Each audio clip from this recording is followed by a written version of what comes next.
ஒண்ணு இருந்தா சிங்கம், புலி, சிறுத்தை வேட்டைக்கு போகணும். Bloody sweet. விஜய் லோகேஷ் கூட்டணியில் தற்போது லியோ படம் உருவாகி வருகிறது. இந்த படம் வருகின்ற அக்டோபர் மாதம் ஆயுத பூஜையை முன்னிட்டு வெளியாவதால் தற்போது படப்பிடிப்பு வேகமாக நடந்து வருகிறது. இப்போது லியோ படக்குழுவினர் காஷ்மீரில் படப்பிடிப்பு நடத்தி வருகிறார்கள். இந்த படத்திற்கு ரசிகர்கள் மத்தியில் மிகுந்த எதிர்பார்ப்பு உள்ள நிலையில் லியோ படத்தை குறித்து அப்டேட்டுகள் அடுத்தடுத்து வெளியாகி வருகிறது.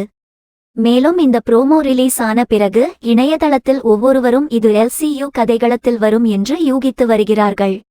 அதற்கான காரணங்களையும் அவர்கள் பதிவிட்டு வருகிறார்கள்.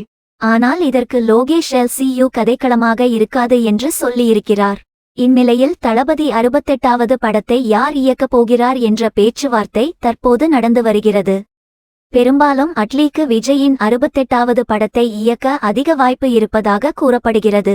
ஏனென்றால் பாலிவுட்டில் ஜவான் படத்தை முடித்த கையோடு விஜயுடன் அட்லி கைகோர்க்க உள்ளார் என கோலிவுட் வட்டாரத்தில் பேசப்படுகிறது.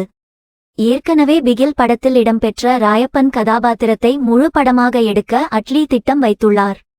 இப்போது தளபதி 68 படத்தின் இயக்குனர் உறுதியாகாத நிலையில் தளபதி 69வது படத்திற்கான கூட்டணி பேசப்பட்டு வருகிறது. அதாவது சமீபத்தில் பொங்கல் பண்டிகையை முன்னிட்டு திரையரங்குகளில் வசூல் வேட்டையாடிய வாரிசு படத்தின் கூட்டணி மீண்டும் இணைய உள்ளார்களாம். தெலுங்கு இயக்குனர் வம்சி மற்றும் தயாரிப்பாளர் தில் ராஜு உடன் மீண்டும் விஜய் இணைந்து பணியாற்ற உள்ளார். ஏற்கனவே தில் ராஜு சில சர்ச்சையான பேச்சினால் பிரச்சனையை சந்தித்தார். இதனால் விஜயையும் இணையத்தில் நெட்டிசன்கள் ட்ரோல் செய்தார்கள். இவ்வாறு வாயை வைத்துக்கொண்டு சும்மா இல்லாம ஏதாவது பேசி வம்பை விலைக்கு வாங்கி வரும் தில் ராஜுடன் மீண்டும் விஜய் கூட்டணி போடுவது அவரது ரசிகர்கள் மத்தியில் பீதியை கிளப்பியுள்ளது.